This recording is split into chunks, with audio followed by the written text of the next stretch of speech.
Bonjour et bienvenue dans l'émission de voyance. Christophe, votre voyant, répond à toutes vos questions. Il s'appuie pour cela sur les tarots et sur son étonnante faculté d'intuition. Bonjour à tous et bienvenue sur le plateau de l'émission de voyance.com. Et bien écoutez, je suis ravi de vous accueillir pour notre dernière émission de la semaine. Et j'espère que vous allez bien, que vous êtes en pleine forme, que l'on va faire une belle émission et que les réponses que je vais vous apporter vous permettront d'avancer positivement. Ça donne un peu l'impression d'être un jour sans fin, puisque effectivement ceux qui vont écouter, ceux qui sont sur l'émission ont l'impression que je me répète, voilà, puisqu'il y a eu un faux départ.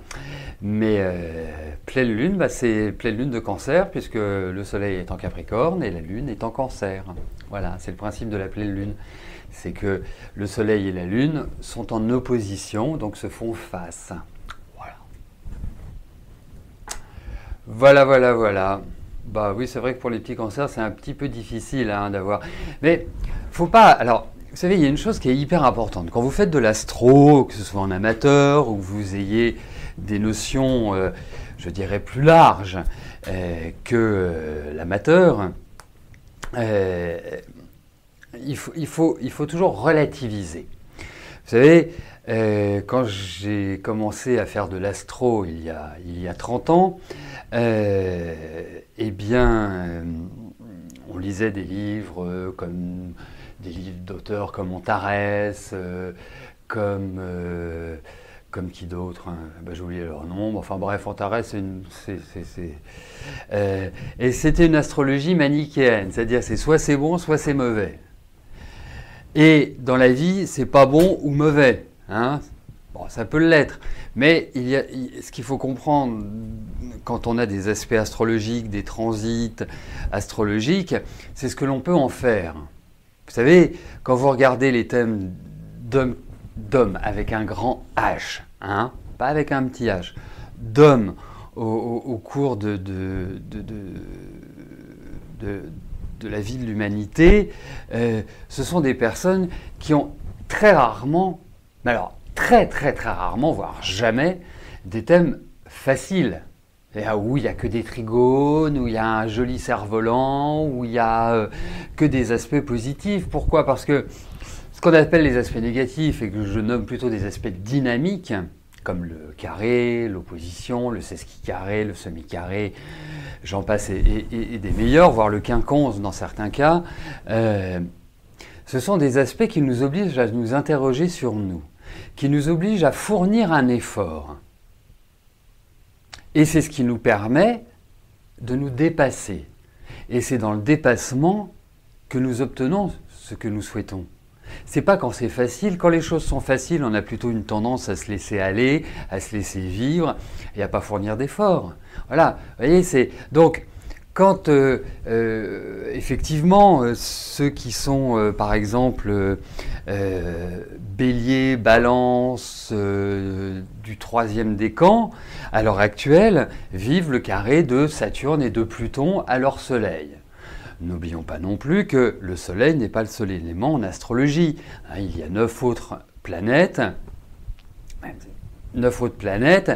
qui se répartissent en fonction de votre jour de naissance. Donc, c'est un aspect effectivement qui peut être difficile et qui peut être porteur je dirais, d'anxiété ou qui peut être porteur de problématiques de santé. Par exemple, un Saturne carré au Soleil, vous pouvez avoir fréquemment des problèmes d'ossature, de dents, de calcium, voire après, là c'est plus l'aspect physique et sur des aspects plus, je dirais, plus matériels, des situations de blocage dans la vie ou des situations où vous avez l'impression que tout vous submerge. Alors il y a 2 solutions pour affronter cela. Soit on se laisse couler, soit on affronte. Soit on se dit « ok ». Et c'est l'intérêt de l'astrologie, c'est l'intérêt de la numérologie, c'est l'intérêt de consulter des personnes qui ont cette connaissance-là. Parce que, en fonction de ces aspects-là, vous pouvez adopter une attitude, un comportement, une manière d'agir qui sera complètement différente. Parce qu'effectivement, quand vous avez un carré Saturne-Soleil, c'est pas le moment de commencer à être dans l'orgueil ou à vous dire « oui, c'est moi, je suis là, je ne comprends pas ». Non, vous voyez, c'est tout cela qui est utile dans l'astrologie, au-delà du fait de vous dire, voilà, vous allez rencontrer un grand brun aux yeux bleus, une petite blonde aux yeux verts, ou un poisson rouge, je ne sais pas. Donc voilà,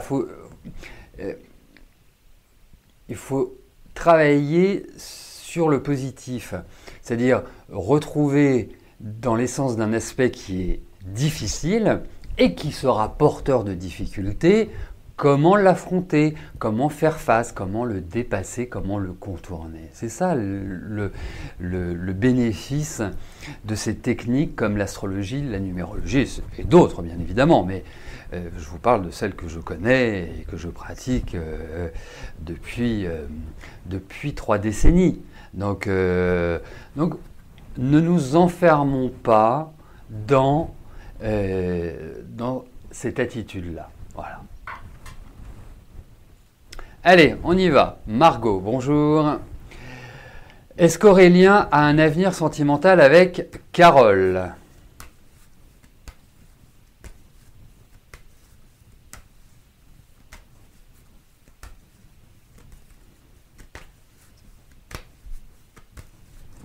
Allez, voyons entre Aurélien et Carole.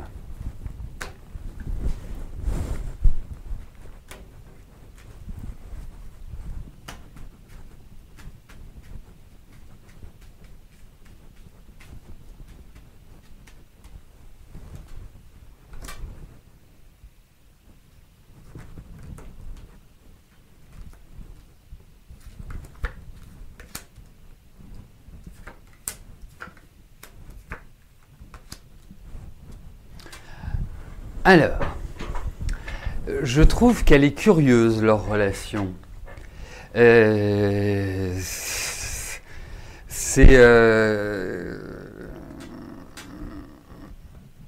je t'aime moi non plus, je t'aime oui, moi aussi. C'est waouh, c'est absolument complexe, hein, leur attitude. Alors je sais pas, voilà, est-ce qu'ils vivent une relation à l'heure actuelle et vous imaginez que cela peut, j'irai aboutir à une pérennisation de cette relation, il va falloir faire des efforts, hein, parce que ça ne me paraît pas être du gagnant ou du gagné tout de suite. Hein. Faut être clair. Mais il y a une attirance, mais on a l'impression, enfin, il joue au chat et à la souris. Hein. C'est un petit peu cette idée-là. Donc je pense que oui, mais il y a un certain ras-le-bol, il y a une certaine tension, et puis c'est comme s'il y avait une forme de... comment je pourrais vous dire ça? J'allais dire une forme d'isolement, mais c'est pas le mot. C'est-à-dire qu'à un moment donné, quand il y a quelqu'un qui nous plaît, et qu'on sent que la réciprocité, c'est bien de jouer au chat à la souris, mais c'est bien aussi de donner des signes, et c'est bien aussi de prendre l'initiative, que ce soit l'homme ou la femme. Hein, voilà, hein, on est sur un plan d'égalité indéniable pour moi. Donc c'est ça, mais il y a une perturbation. Donc je trouve que c'est une relation qui a du mal à s'installer, à se mettre en place, à être vraiment dans un élan où on se dit « Waouh, ça y est, ça, c'est le décollage ».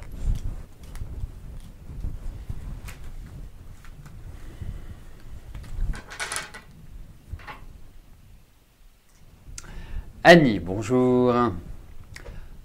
Comment je ressens Christine ?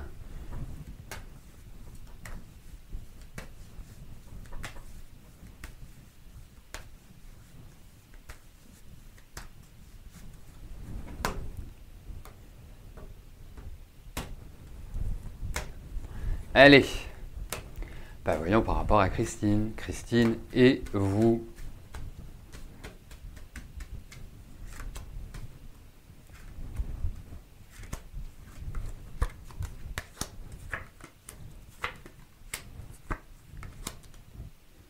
Écoutez, je vois rien de méchant, mais il y a une petite difficulté quand même dans la communication, alors je pense qu'elle est assez,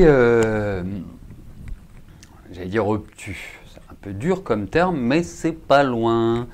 Voilà, elle est dans son mode de pensée, dans ses certitudes. Il y a de la gentillesse, mais il faut pas être frontal avec elle. Il faut mettre des gants, des formes.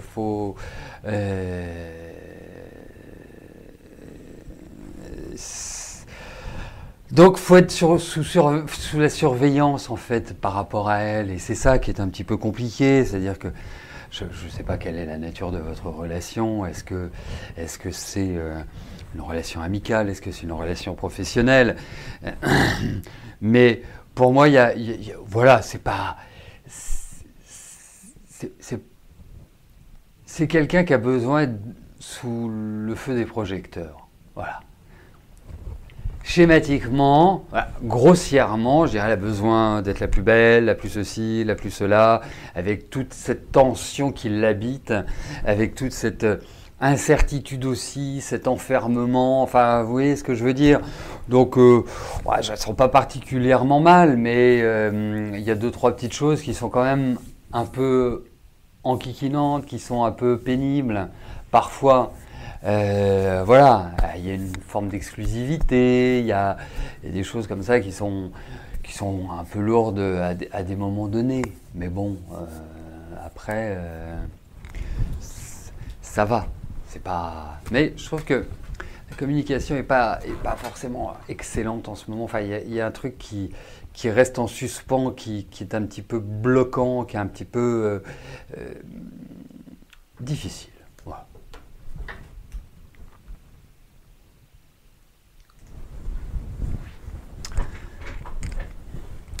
Coralie, bonjour. Allez-vous avoir une évolution ou plutôt un changement professionnel?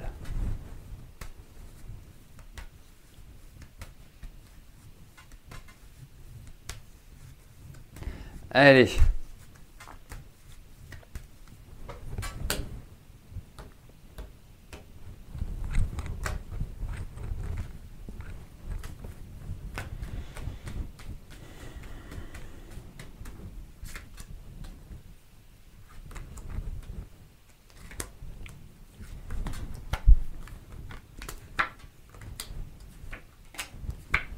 Alors, on respire, Coralie, on se détend, on arrête d'être dans le stress, hein, on arrête quelque part, de vous miner presque, hein, disons-le. Il y a une espèce de tension à l'heure actuelle qui vous habite, qui est... alors je comprends, il y a un ras-le-bol, vous tournez en rond, voilà. Donc dans ces cas-là, on laisse les choses venir.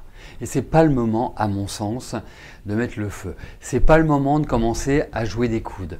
C'est le moment d'accompagner le mouvement. C'est le moment pour vous, parce qu'il va y avoir du changement. Ne vous inquiétez pas. Il y a une certaine pression. Je peux comprendre. Enfin, cette pression, quelle que soit sa nature, elle aboutit à une forme de ras-le-bol généralisé. Donc, dans ces cas-là, et il faut quand même le dire, hein, la patience, c'est pas toujours votre fort. Voilà. Hein. Donc, en plus, vous avez besoin d'être valorisé, c'est-à-dire que vous êtes quelqu'un, voilà, de responsable, vous aimez les responsabilités, vous les prenez. Mais là, pour l'instant, faites un travail sur vous. Peut-être que vous l'avez fait. Enfin, je vois votre année de naissance. Donc, la vie a été loin d'être un long fleuve tranquille pour vous. Hein. Il y a eu beaucoup de soubresauts, beaucoup de choses inattendues, en bon, en mauvais. Mais vous allez voir. Hein. Vous allez voir que vous franchirez un cap. Mais il faut de la patience. Je ne vous garantis pas que ce soit cette année. Je sens une étape importante, mais pas tout de suite. Donc, tranquille. Je ne sais pas, par exemple, cette année, demander à faire une formation, un stage, quelque chose qui vous permette de vous extraire de votre environnement actuel. Parce que je pense que là où vous êtes, il y a quand même l'idée d'une sorte de renouveau. Je parle de l'entreprise, je ne parle pas spécifiquement de vous. C'est comme s'il y allait avoir une sorte de transformation aussi, mais en tout cas, vous allez vers du meilleur. Et c'est ça qu'il faut retenir, vous allez vers du meilleur. Et l'attitude à adopter, c'est une attitude empathique, c'est une attitude d'écoute. Empathie et écoute ne veut pas dire subir, ne veut pas dire j'en oublie ma personnalité, mais voilà, c'est plus cela. Hein.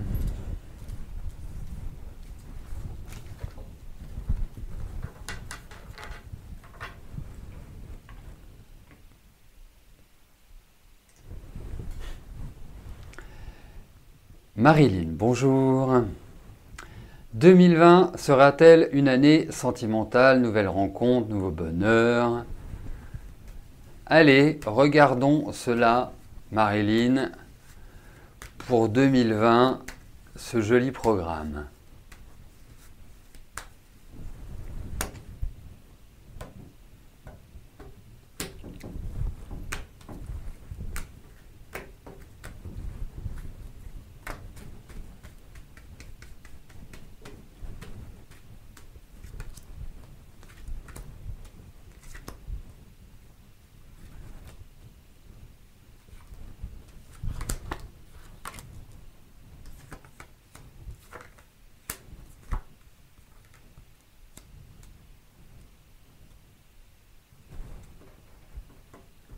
Alors, dans la vie amoureuse, bien évidemment, tout le monde rêve de rencontrer le prince charmant, la princesse charmante.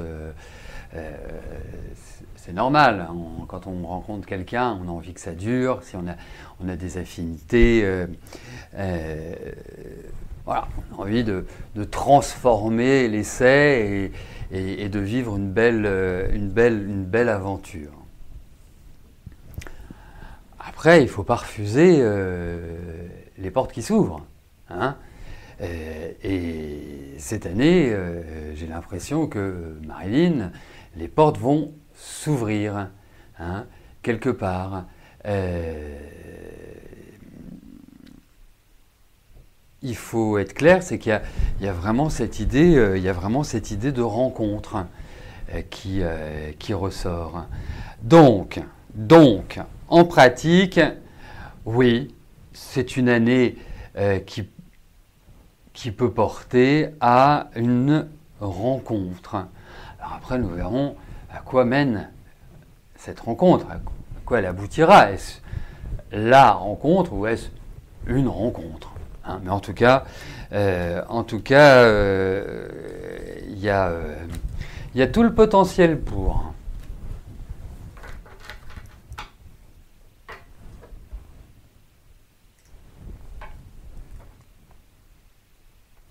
Murano, bonjour. Votre recherche d'emploi aboutira-t-elle d'ici fin janvier?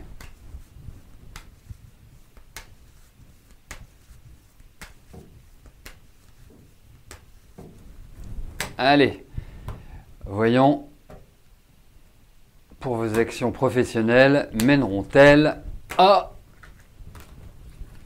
un emploi?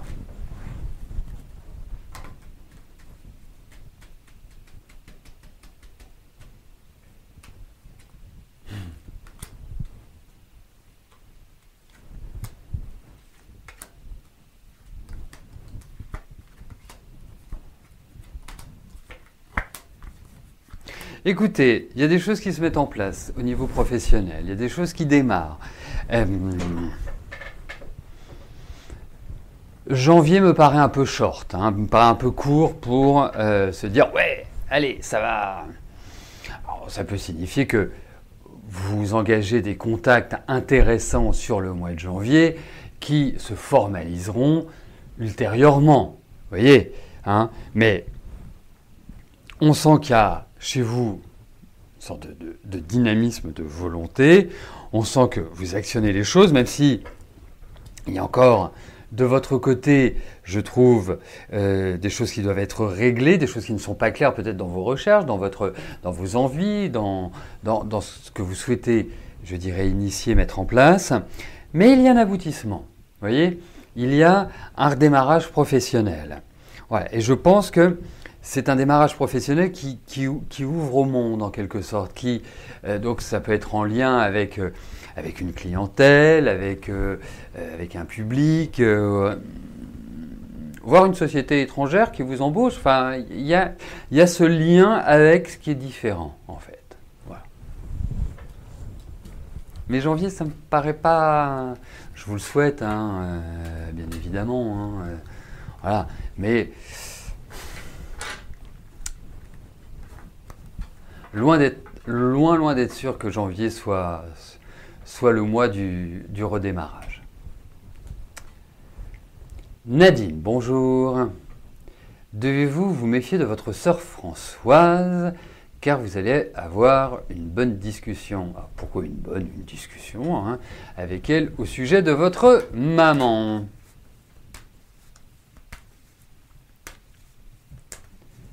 Allez. Voyons avec votre sœur. Voyons ce qui ressort.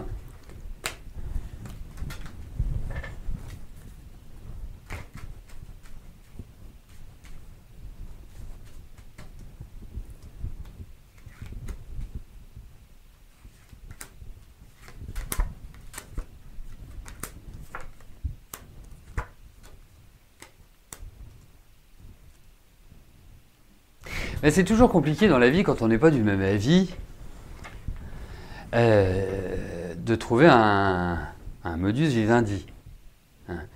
Il faut être clair. Et c'est un petit peu le cas. J'ai l'impression que vous avez des énergies qui sont complètement différentes et que quelque part, c'est pas parce que c'est l'aîné qu'elle a raison. Hein, c'est pas parce que vous êtes la Benjamine que vous avez tort. Hein. Donc, l'équilibre est compliqué à trouver. C'est-à-dire que la solution par rapport à votre mère est loin d'être évidente. C'est-à-dire que vous essayez d'échanger, d'essayer de trouver un équilibre. Je ne vous dis pas ça parce que c'est vous. Hein.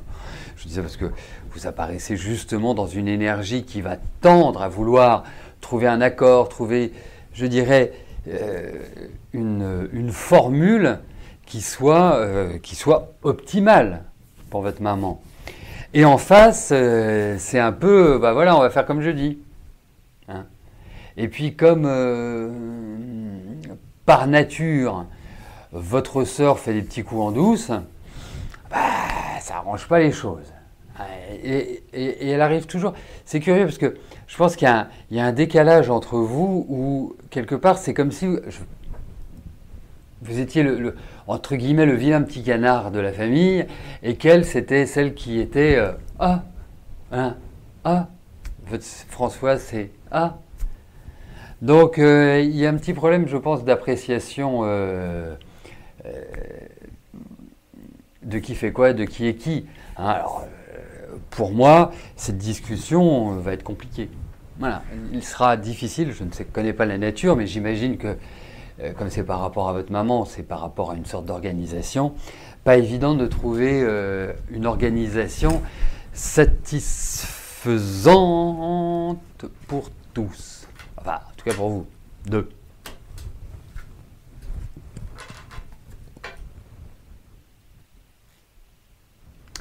Emma, bonjour. Votre vie amoureuse va-t-elle s'améliorer en 2020? Voyons votre vie amoureuse. Amélioration ou pas?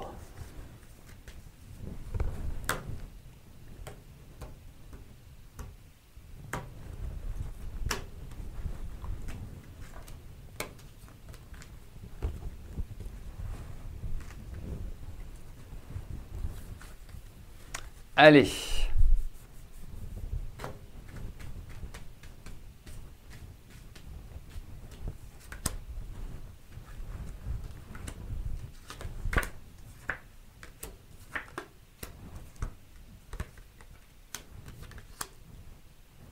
Bon, il faut quand même voir une chose, c'est que j'ai l'impression qu'on part un peu de loin, hein, si vous voulez, Emma. Hein. C'est pas, là, on sent que vous êtes un peu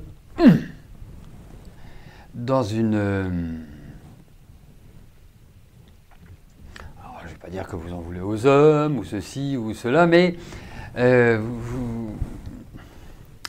vous êtes plutôt chafouine sur ce plan-là, j'ai l'impression.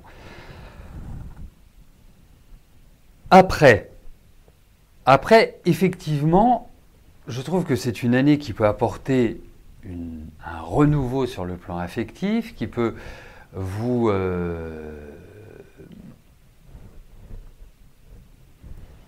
voilà, vous sortir un peu, parce que je vous trouve pas en forme sur le plan affectif. Je trouve une certaine... voilà, comme si vous disiez, bon, bah, voilà, on verra bien. Hein, j'allais dire de dépit. Hein, qui est pas formidable, un manque d'équilibre, mais il y a cette idée de renouveau, voilà, et je pense que je vais retenir ce mot-là. Je pense que c'est une situation qui va cette année vous faire vivre quelque chose de, voilà, qui apparaît plutôt sympa.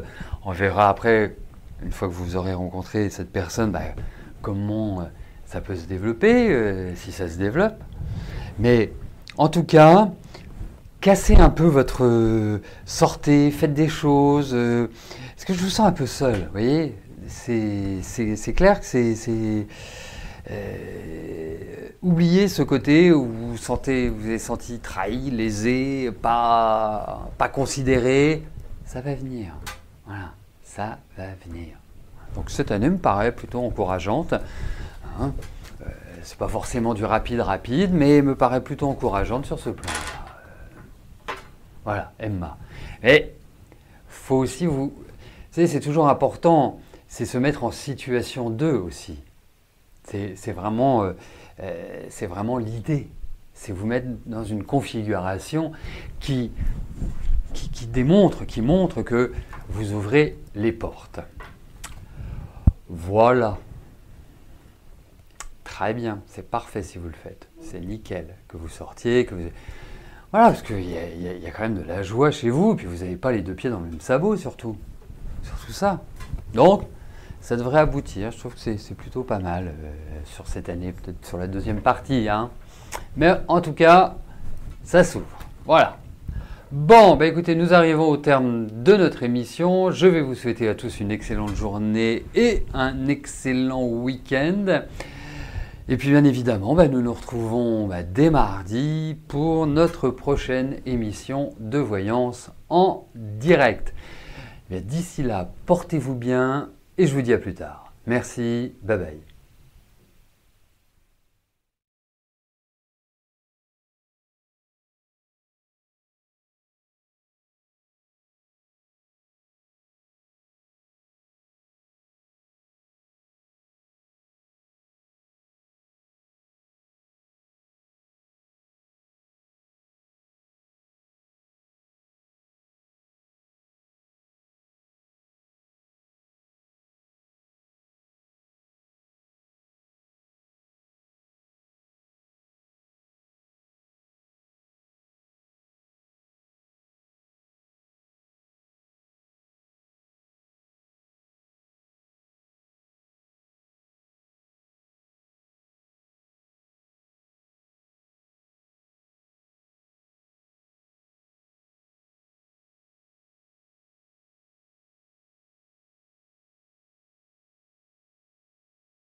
N'oubliez pas que du lundi au vendredi, à partir de 13h30, je réponds en direct à vos questions sur le site de l'émissiondevoyance.com et j'aborde avec vous tous les sujets qui vous tiennent à cœur.